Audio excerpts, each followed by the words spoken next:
నమస్కారం city news కి స్వాగతం. Savitribai Phule educational charitable trust అఖిల భారత శరీర అవయవదాతల సంఘం ఆధ్వర్యంలో శరీర అవయవదాన ప్రచార ర్యాలీ మంగళదాస్ నగర్ నుండి బస్టాండ్ వరకు నిర్వహించారు. జాతీయ అంతర్జాతీయ అవయవదాన దినోత్సవంలో భాగంగా జరిగిన పక్షోత్సవాల కార్యక్రమంలో రాష్ట్ర అధ్యక్షులు డాక్టర్ రమణ ఎస్ఎస్వి పాల్గొన్నారు. ఈ సందర్భంగా ఆయన మాట్లాడుతూ స్పిక్ట్ చైర్పర్సన్ గూడూరు సీతామహాలక్ష్మి పిలుపు మేరకు రాష్ట్ర వ్యాప్తంగా అవయవదానంపై అవగాహన కార్యక్రమాలు నిర్వహిస్తున్నామని తెలిపారు. అవయవదానం వలన ఎంతో మందికి పునర్జన్మ ప్రసాదించవచ్చన్నారు. ఈ సందర్భంగా సిమ్స్ కాలేజ్ యాజమాన్యం విద్యార్థులతో ర్యాలీ నిర్వహించడాన్ని అభినందించారు. ఈ కార్యక్రమంలో భరత్ రెడ్డి, శిరీష, కృష్ణ, విద్యార్థులు, ఉపాధ్యాయులు పాల్గొన్నారు. 150 కోట్ల మంది ప్రజలు ఉన్న భారతదేశంలో ప్రతి మనిషిని ఒక పూడ్చివేయటం కానీ తగలబెట్టడం చేసి ఒక పిడికెడు బూడిదగా మారుస్తున్నారు. వారి అవయవాలన్నీ కూడా వేస్ట్ చేస్తున్నారు. ఇలాంటి పరిస్థితుల్లో మనము ఈ ఉద్యమం చేస్తూ ప్రజల్లో చైతన్యం తెస్తూ, ముఖ్యంగా యువతలో చైతన్యం తెస్తే వాళ్ళు మిగతా సమాజానికి చైతన్యవంతులు చేస్తారని ఆలోచిస్తూ దాదాపు సైన్స్ రిలేటెడ్ అన్ని కాలేజీలు కూడా ఈ ఉద్యమాన్ని తీసుకెళ్తున్నాము. ఇవాళ రోజున ఇక్కడ వీళ్ళు ఫిజియోథెరపీ స్టూడెంట్స్ కానీ, ఫార్మసీ స్టూడెంట్స్ కానీ, నర్సింగ్ స్టూడెంట్స్ కానీ వీళ్ళందరూ కూడా బ్రహ్మాండంగా పార్టిసిపేట్ చేసి SIMS college group of institutions నుంచి సిమ్స్ కాలేజీ యాజమాన్యమైన భరత్ రెడ్డి గారికి, శిరీష్ గారికి, అలాగే వారి టీచర్స్కి, ముఖ్యంగా ప్రిన్సిపాల్ కృష్ణ గారు ఉన్నారు, మిగతా టీచర్లు ఫిజియోథెరపీ కాలేజ్ స్టూడెంట్స్ టీచర్స్ అందరూ ఉన్నారు. వారందరికీ కూడా పేరు పేరు మా నమస్సమాంజలి. వీరి దీనికోసం అవయవదానం గురించి ఎంతో కృషి చేస్తున్నారు. నేను ఎప్పటి నుంచో చూస్తున్నాను, వింటున్నాను. ఈ అవయవదానం అనేది చాలా అవేర్నెస్, చాలా మన ఇండియాలో చాలా తక్కువ అవేర్నెస్ ఉన్నది.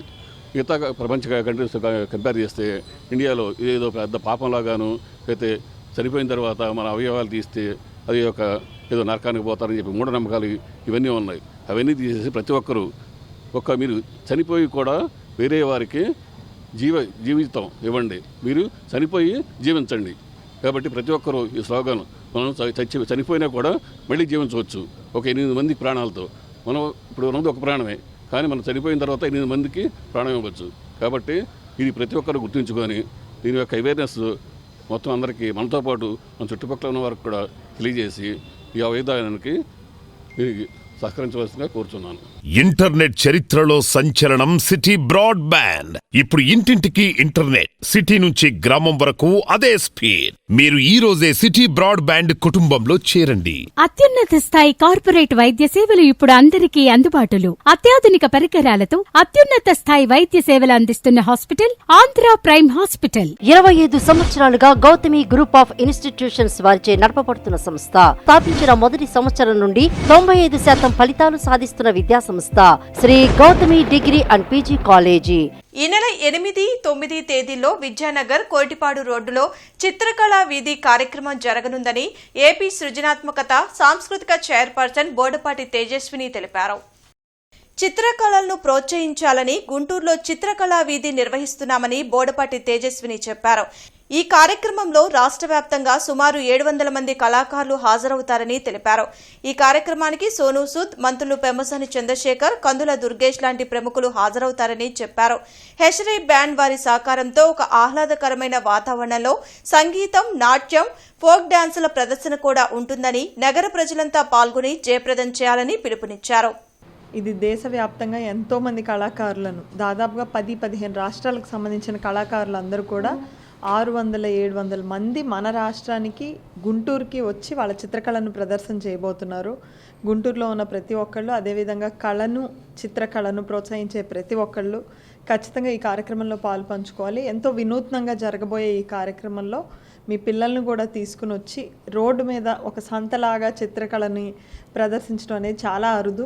అటువంటి అవకాశం దేశంలోనే అతి తక్కువ ప్రాంతాల్లో ఓన్లీ బెంగళూరులో జరుగుతుంది. ఇప్పుడు మన స్టేట్లో గుంటూరులో జరుగుతుంది. కాబట్టి ప్రతి ఒక్కళ్ళు రావాలి. అక్కడ కేవలం చిత్రకళే కాకుండా సంగీతం, నాట్యం, ఫోక్ ఆర్ట్స్ అన్ని రకాల ప్రదర్శనలు ఉంటాయి. ఆంధ్రప్రదేశ్లో కల్చర్ అంటే ఎలా ఉంటుంది, ఒక వైబ్రెంట్ ఎన్వైర్న్మెంట్ అంటే ఎలా ఉంటుందో మీరు ఆ చిత్రకళా ప్రదర్శనలో చూడొచ్చు. కాబట్టి ప్రతి ఒక్కళ్ళు తప్పకుండా మీ పిల్లల్ని తీసుకొని, ఫ్యామిలీస్ని తీసుకొని రండి. దీనికి చంద్రబాబు నాయుడు గారు, నారా లోకేష్ గారు వారి బ్రష్ స్ట్రోక్తో ఒక పెయింటింగ్ వేసి మరీ మద్దతు తెలియజేయడం జరిగింది. పెంసాన్ చంద్రశేఖర్ గారు, కందుల దుర్గేష్ గారు, అదేవిధంగా ఈ నియోజకవర్గానికి సంబంధించిన పెద్దలు, నాయకులు అందరూ కూడా ఇందులో పార్ట్ అవ్వబోతున్నారు. కాబట్టి అందరూ రావాలి. అదేవిధంగా ఈ కాజ్ ఏంటంటే ఈ ఈవెంట్కి ఒక కాజ్ని అటాచ్ చేస్తూ గవర్నమెంట్ స్కూల్ పిల్లలందరికీ కూడా పెయింటింగ్ కిట్స్ని మనం పంపిణీ చేయబోతున్నాం. ఆ కాజ్ కోసం సోను సూద్ గారు కూడా గుంటూరు రాబోతున్నారు ఈ సంవత్సరం. అశోక్ నగర్ లో సిపిఐ నగర కార్యదర్శి అరుణ్ కుమార్ అధ్యక్షతన మార్పు కావాలి, మార్పు సాధ్యం ప్రచార పాదయాత్రను సిపిఐ జాతీయ కార్యవర్గ సభ్యులు ముప్పాల నాగేశ్వరరావు ప్రారంభించారు. ఈ సందర్భంగా ఆయన మాట్లాడుతూ కేంద్ర ప్రభుత్వ ప్రజా వ్యతిరేక విధానాలను ప్రజల్లోకి తీసుకెళ్లేందుకు ఆగస్టు 6 నుండి 15 వరకు జిల్లా వ్యాప్తంగా పాదయాత్రలు, ప్రచార ఆందోళన కార్యక్రమాలు నిర్వహిస్తున్నట్లు తెలిపారు. రైతులు, కార్మికులు, యువత, విద్యార్థులు ఎదుర్కొంటున్న సమస్యల పరిష్కారానికి కేంద్ర ప్రభుత్వం చర్యలు తీసుకోవాలని డిమాండ్ చేశారు. ఆగస్టు 17 నుండి 28 వరకు రాష్ట్ర వ్యాప్తంగా జరిగే ప్రజా ఉద్యమాలకు మద్దతివ్వాలని, సెప్టెంబర్ 1న ఢిల్లీలో జరిగే చలో ఢిల్లీ కార్యక్రమాన్ని ప్రజలు విజయవంతం చేయాలని ఆయన పిలుపునిచ్చారు. ఈ కార్యక్రమంలో సిపిఐ జిల్లా కార్యదర్శి కోట మాల్యాద్రి తదితరులు పాల్గొన్నారు. అలాగే మోడీ ప్రభుత్వం అధికారంలోకి వచ్చిన 2015 ప్రారంభంలో భారతదేశ అప్పు 53 లక్షల కోట్లు. ఈ 12 ఏళ్ల మోడీ ప్రభుత్వ కాలంలో మన దేశ అప్పు 288 లక్షలు. ఇంత అప్పుల ఊపిలోకి దేశం కూరుకుపోవడానికి కారణం నరేంద్ర మోడీ, వారి తోడ్పాటుదారులు తప్ప దేశ ప్రజలు కాదు కదా. అలాగే సంవత్సరానికి 2 కోట్ల ఉద్యోగాలు 12 ఏళ్లలో ఎక్కడిచ్చారో ఆలోచించమంటున్నాం. రైతులకి రెట్టింపు ఆదాయం ఎందుకు రాలేదో, ఇస్తామని చెప్పి చేస్తామని చెప్పిన మోడీ ఎందుకు చేయలేకపోయారో ఇవాళ సిపిఐ పార్టీ మోడీని నిలదీస్తూ ఉంది. భూమి మీద హక్కు లేకుండా అట్లాగే పండించిన పంటకి మద్దతులు కూడా లేని పరిస్థితులు మరి రైతులంతా కూడా 14 నెలల పాటు మరి ఢిల్లీని అంతా దిగ్బంధం చేసిన పరిస్థితులు మోడీ మరి ప్రత్యేకంగా ఆయనే మరి దిగి వచ్చి వాళ్ళందరూ కూడా మరి ఈ అమలు జరుపుతామని కనీస మద్దతుని రైతులు ఆదుకుంటామని హామీ ఇవ్వడం జరిగింది తప్ప. ఎమ్మెల్యే గల్లా మాధవి పుట్టినరోజు వేడుకలు టీడీపీ నేతలు సయ్యద్ చాంద్, సుఖవాసి శ్రీనివాస్, శివలీల ఆధ్వర్యంలో ఎమ్మెల్యే క్యాంపు కార్యాలయంలో ఘనంగా నిర్వహించారు. శ్రీనివాసరావుపేటలోని ఎమ్మెల్యే క్యాంప్ కార్యాలయంలో సయ్యద్ చాంద్ మెగా రక్తదాన శిబిరాన్ని నిర్వహించారు. ఈ సందర్భంగా నేతలు మాట్లాడుతూ సాధారణ మహిళ నుండి ఎమ్మెల్యే స్థాయికి ఎదిగి ప్రజా సమస్యల పరిష్కారమే లక్ష్యంగా పనిచేస్తున్నారని చెప్పారు. ఎమ్మెల్యే గల్లా మాధవి మరెన్నో ఉన్నత పదవులు చేపట్టాలని ఆకాంక్షించారు. అనంతరం సుఖవాసి శ్రీనివాస్ కేక్ కట్ చేసి ఎమ్మెల్యేకు జన్మదిన శుభాకాంక్షలు తెలిపారు. ఈ కార్యక్రమంలో కనపర్తి శ్రీనివాసరావు, డాక్టర్ కల్పన తదితరులు పాల్గొన్నారు. శ్రీమతి గల్లా మాధవి గారు శాసనసభ్యురాలు అయిన తర్వాత గుంటూరు నియోజకవర్గాన్ని అభివృద్ధి పదంలో పరుగులు తీస్తూ ఉన్నారు. మరి గుంటూరులో ఉన్నటువంటి అనేక సమస్యల మీద అసెంబ్లీలో కూడా తన వాణి కూడా వినిపించడం కూడా మనం అందరం చూడడం జరిగింది.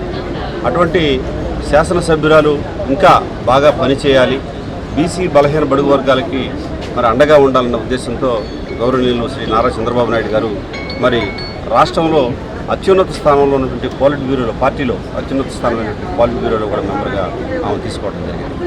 అసెంబ్లీలో కూడా పశ్చిమ నియోజకవర్గానికి సంబంధించినటువంటి సమస్యల మీద పోరాటం చేస్తున్నటువంటి మా గల్లా మాధవి గారికి పశ్చిమ నియోజకవర్గ తెలుగుదేశం పార్టీ తరఫున మేమందరం కూడా అభినందనలు తెలియజేస్తా ఉన్నాం. మరి గుంటూరు పశ్చిమ నుంచి మొట్టమొదటిసారిగా తెలుగుదేశం పార్టీలో అత్యున్నత స్థానమైనటువంటి పొలిట్ బ్యూరోలోకి ఎంపిక కాబడిన ఏకైక మహిళ బీసీ మహిళ. ఎందుకంటే ఈ రాష్ట్రంలో ఎక్కడ జరిగినా, బీసీ సభ జరిగినా వెళ్ళి తన గొంతు వినిపిస్తున్నటువంటి ఏకైక మహిళ గల్లా మాధవి గారు. అలాగే మన మహిళా ఎమ్మెల్యేగా మహిళల కోసం కానీ, అనేక మహిళల సమస్యల కోసం కానీ, ప్రజా సమస్యల కోసం కానీ, కార్యకర్తల సమస్యల గురించి కానీ ప్రత్యేకంగా ఒక రోజును కేటాయించి నిరంతరంగా కృషి చేస్తూ ఉన్నారు. అలాగే గుంటూరును ఒక ఐకానిక్ సిటీ లాగా తయారు చేయాలని ఆమె చేస్తున్న సంకల్పము చాలా అభినందనీయం. దానికి అనుగుణంగా నిరంతర శ్రమ, అనేక సందర్భాల్లో కూడా అనేక సమస్యలు ఎదుర్కొంటూ కూడా తను అవయవ దానం మీద ప్రతిజ్ఞ. మరణించిన తర్వాత మన అవయవాలు బూడిదైపోతాయి. అవి కనుక ఆపదలో అవసరంలో ఉన్న వాళ్ళకు ఉపయోగపడే విధంగా మనం చేయగలిగితే మరణించిన తర్వాత కూడా చాలా గొప్పగా జీవించగలుగుతాం మనం అనే ఈ మానవత్వంతో నిండిన భావాన్ని సమాజంలో నింపాలని మేమందరం ఇప్పుడు ఇక్కడ అవయవదానం ప్రతిజ్ఞ చేయబోతున్నాం. భీమ్సేన్ సేవాదల్ ఆధ్వర్యంలో ప్రజా యుద్ధ నౌక గద్దర్ 3వ వర్ధంతి కార్యక్రమం లాడ్జి సెంటర్లోని అంబేద్కర్ విగ్రహం వద్ద జరిగింది. ఈ సందర్భంగా పలువురు దళిత నాయకులు మాట్లాడుతూ 1991 ఆగస్టు 6వ తేదీన చుండూరు గ్రామంలో నరమేధం జరిగిందన్నారు.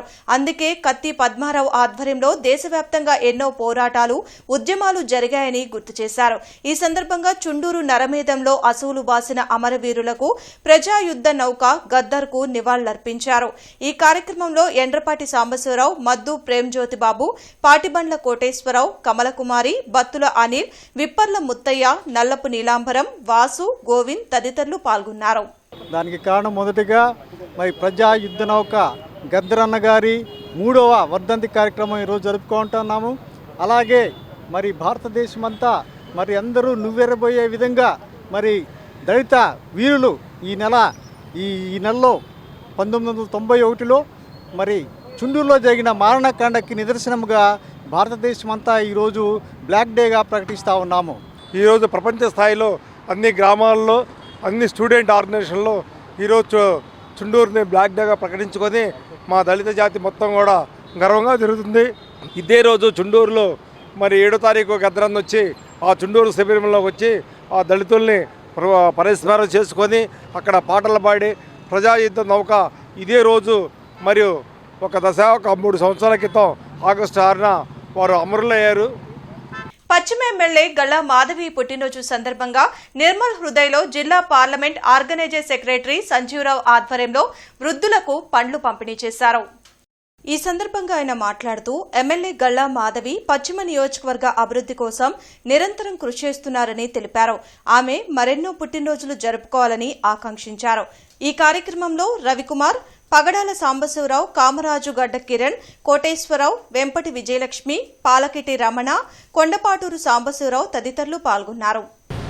ఏదైనా సరే చంద్రబాబు గారు, లోకేష్ గారు ఆమె పైన ఏ బాధ్యతలు అయితే పెట్టారో ఆమె సక్రమంగా నిర్వహించుకుంటూ జనాల్లో మంచి పేరుని చూరగొంటూ ముందుకు సాగిపోవటం జరుగుతుంది. మనం ఎన్నో కార్యక్రమాలు చూస్తున్నాం, ఎంతోమంది అంతకుముందు నాయకులను చూసాము. ఈరోజు జనంలోకి చాలా తొందరగా ఆమె వచ్చి రెండేళ్ల క్రితం ఎలక్షన్ల ముందు ఏమేం చేసిద్దిరా అనే రీతిలో జనం ఉన్నప్పుడు నేనున్నాను జనానికి అనే భరోసా కల్పించిన నాయకురాలు ఇవాళ అవన్నీ గమనించే పార్లమెంట్ పొలిట్ బ్యూరో సభ్యురాలుగా ఇవ్వడం జరిగింది.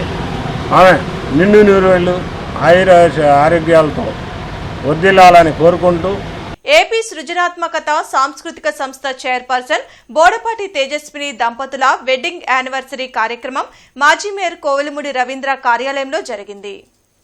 అశోక్ నగర్లోని మాజీ మేయర్ కార్యాలయంలో కోవెలమూడి రవీంద్ర, బోడపాటి తేజస్విని దంపతుల్ని శాల్వాతో సత్కరించారు. ఈ సందర్భంగా కేక్ కట్ చేసి బోడపాటి తేజస్విని దంపతులకు వివాహ వార్షికోత్సవ శుభాకాంక్షలు తెలిపారు. అనంతరం రాష్ట్ర కార్యనిర్వహణ కార్యదర్శి కస్కుర్తి హనుమంతరావు మాట్లాడుతూ తేజస్విని మరెన్నో ఉన్నత పదవులు స్వీకరించాలని ఆకాంక్షించారు. పార్టీ కార్యక్రమాలే కాదు, ప్రభుత్వ కార్యక్రమాల్లో కూడా ఆమె చాలా స్పష్టంగా ప్రభుత్వ పథకాలు ఏవైతే ఉన్నాయో సాంస్కృతిక కార్యక్రమాలు కానివ్వండి, ఇలా అనేక కార్యక్రమాలు కూడా ఆమె రాష్ట్రంలోని అనేక ప్రాంతాలు తిరుగుతూ గుంటూరు పట్టణంలో కూడా ఈరోజు ప్రప్రదంగా కోవెలమూడి నాని గారి కార్యాలయంలో ఆమె రావడం జరిగింది. ప్రప్రదంగా మాజీ మేయర్ గారిని కలవడం జరిగింది. ఆ సందర్భంగా ఆమె ఈరోజు ప్రప్రదంగా వెడ్డింగ్ యానివర్సరీ చాలా సుపరిణామం.